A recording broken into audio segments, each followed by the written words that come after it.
Hi guys, welcome back to the lockup here. Um, so I did have big plans of like playing with the bus today. I was going to take the wing off and have a look. There is a bit of damage that I don't know if I've shown it on the channel before, but the door kind of creaks and catches the wing as you open the passenger side door. So my intentions were to try and fix that today. I opened my garage up and what happened is there's fuel all over the floor. I'll let you see that actually here. As you can see, there's a big puddle where the Virago sat, and I'll take you out to the bike and we're getting another drip. I mean, you can see it down there. The tap, it doesn't matter what I do, it's just spilling out, and I mean it's a fire hazard, so I need to get this tank off and get it emptied.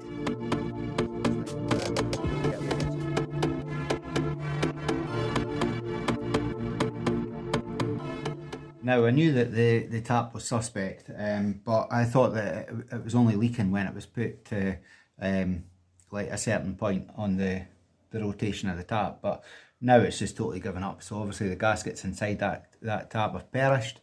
It was a bit disappointing, but it explains the high fuel use. Every time I take that out I seem to be having to fill it up, and I estimated it to be returning about maybe 28 miles to the gallon, so it was either that or a tuning problem, but the bike seemed to be going great, so I'm actually quite glad that I found that it's just a leak. So we'll either repair that tap or just order a replacement. We'll see how it goes, but let's get the tank off and remove the tap in the first place.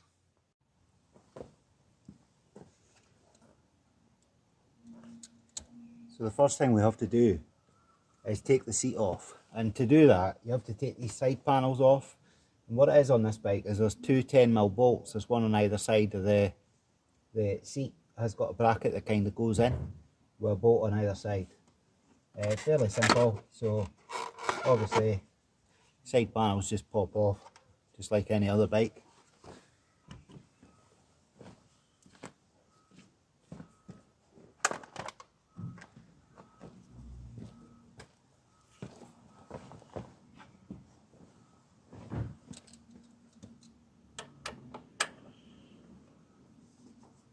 And it's just 10mm here, which is great if you can find your 10mm socket.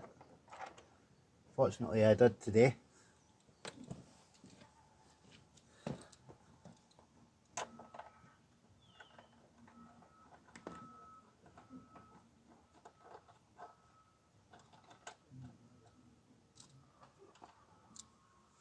And then the seat just lifts up there, and then there's a bit at the back and that just slides forward, and that's your seat free.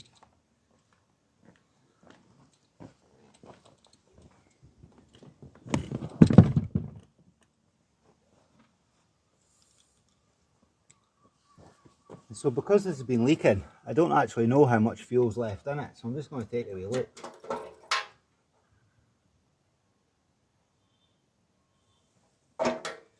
It's quite a massive amount, which is going to make this a wee bit more difficult. So there's a bolt at the back here, and then you've got a couple of wires. I've never had this tank off before, so we're both learning together.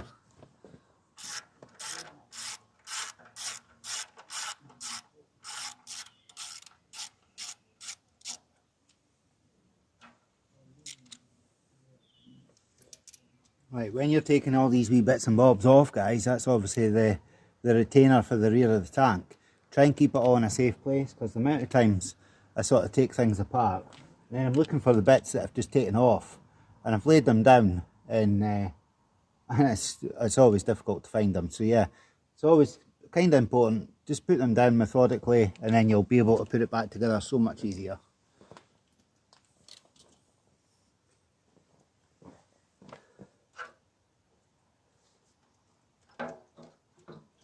So it's just on retaining lugs at the front there. That's the tank. I wouldn't say free. I'll obviously have to disconnect that tap, which is going to pour everywhere.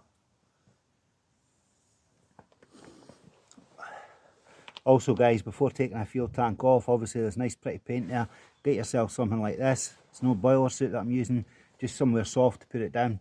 You don't want to put it down and sort of chip that paint. So I mean, it sounds obvious, but sometimes you lift the tank up, you're holding it, and it's oh shit moment, where am I putting this down? So yeah, make a sort of bed for it first, so you can put it down somewhere comfortable, somewhere safe I should say. Okay.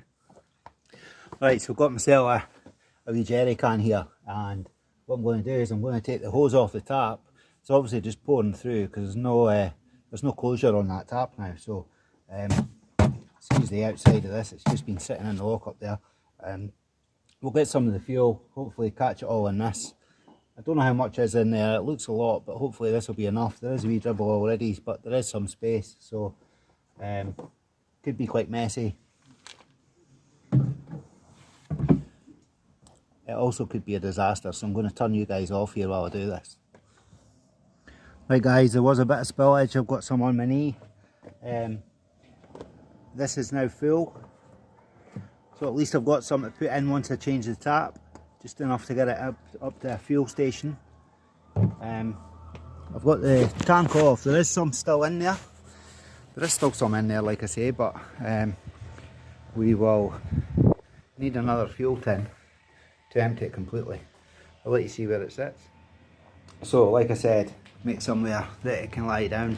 I'll be able to take these screws out and just drop that complete tap, then decide if I'm fixing it or replacing it. Like I say, we are at the moment guys just draining the last of the fuel into a bucket because it's all I had.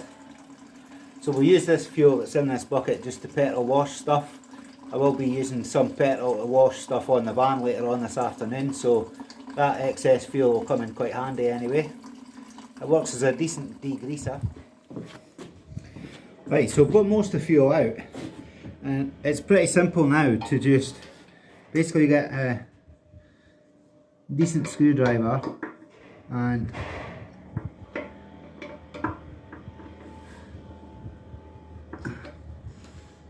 okay. It would appear this one's not decent enough. I'm going to have to get a larger size for this.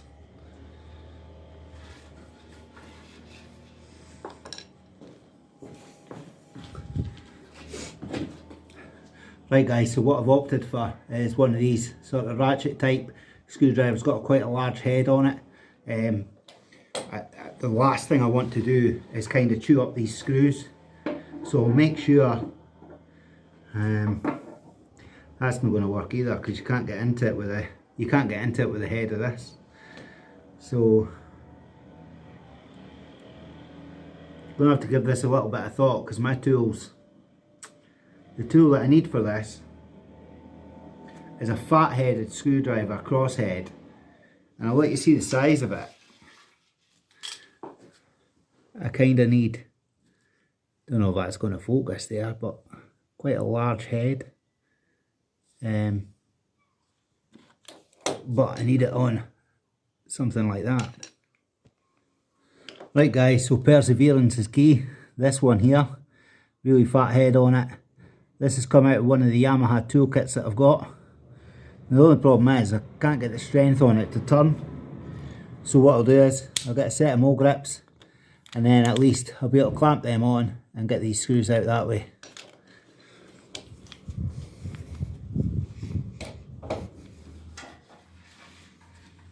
It certainly seats in the head of the screw really well. It's just whether I can get the pressure on it.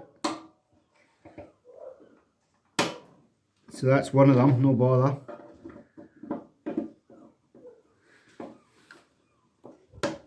And that's the second one.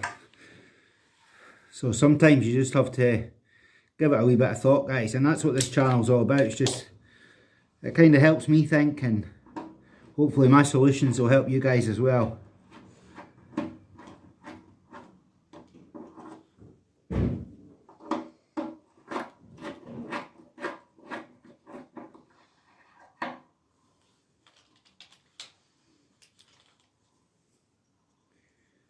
Right, and just like that, that is the faulty tap.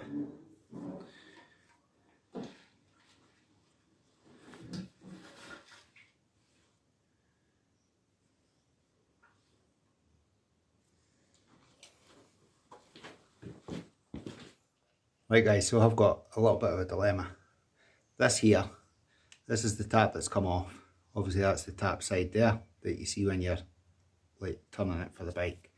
That's the back side of it there. Now if you look, there's two sort of outlets there, and the replacement tap that I've got, excuse me, it's still in the bag, there is only sort of one outlet there.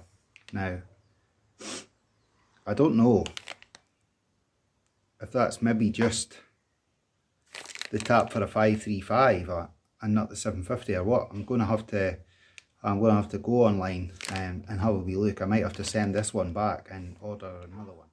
So guys, that's the tank sitting there. I'll have to put the screws somewhere safe. That's the ones that hold on the tap, just here. So I'm going to set them right there for now. And when I forget where I've put them, I'll be able to look back on this video. But yeah, my problem is it's a waiting game now, guys, because I've ordered a new tap yet again.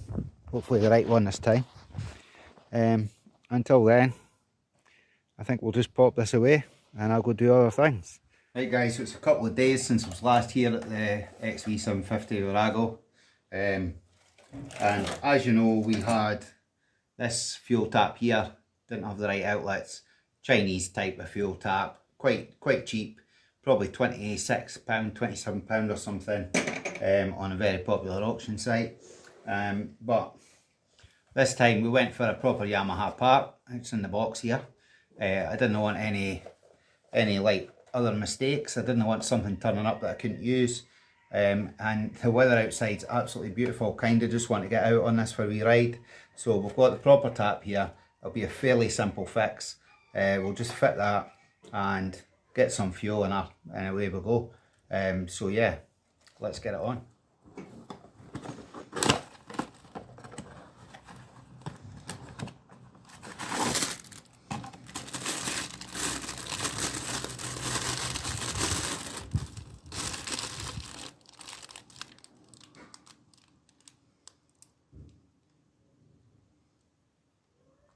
I'm assuming they just protect the actual hose in transit. Just like a little cover.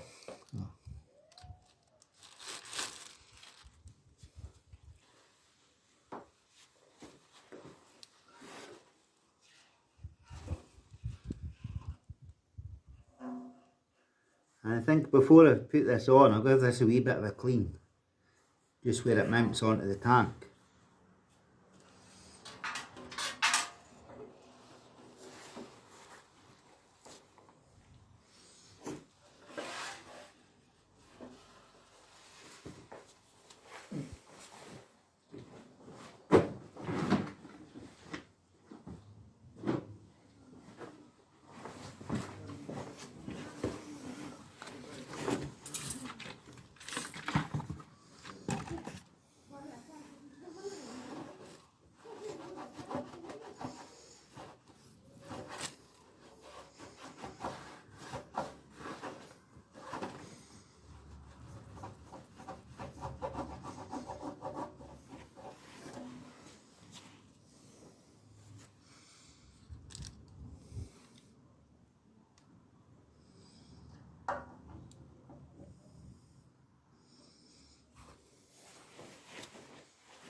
I've not forgotten where I put the screws the last time, so we'll get this on fairly quickly.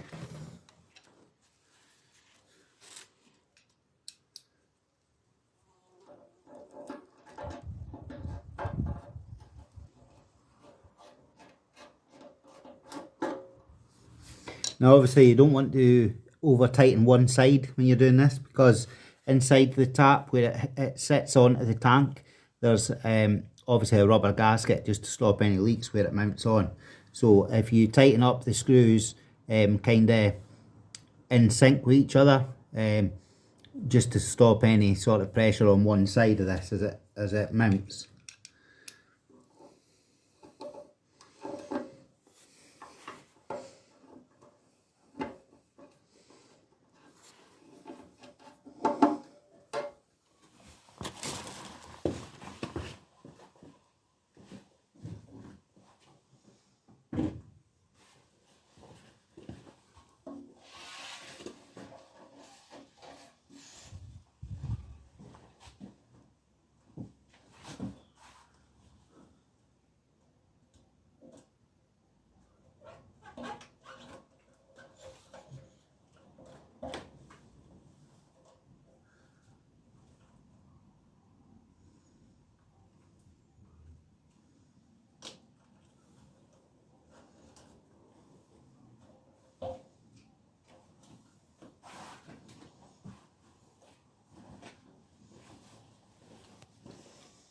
Right, so all I need to do now is get these hoses attached. I think this one's meant to come round the back of the tap and into there. And for some reason, where that fuel filter Jubilee's sitting is right on the bit that... That's fine. I'm being stupid, it just moves. Right, so all I'm doing now, guys, is get some petrol in the tank and then see if I can pump it through the carbs, get the bike to start again.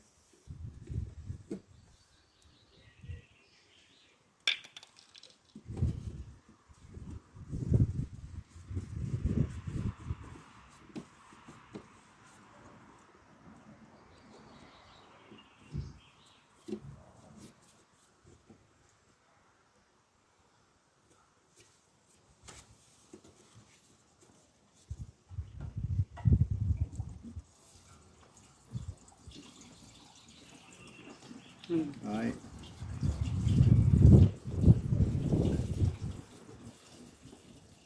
Okay.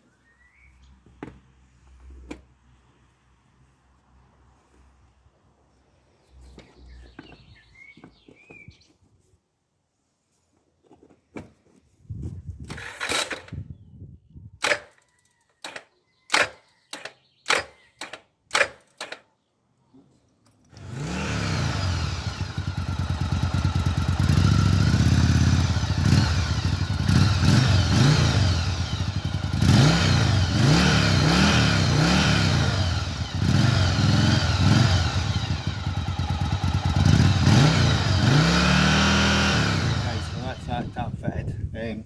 Doesn't look like there's any leaks, but all I can do now, obviously there's not much fuel in this tank. I'm going to take it, fill the tank up, go for a little bit of a run for a test.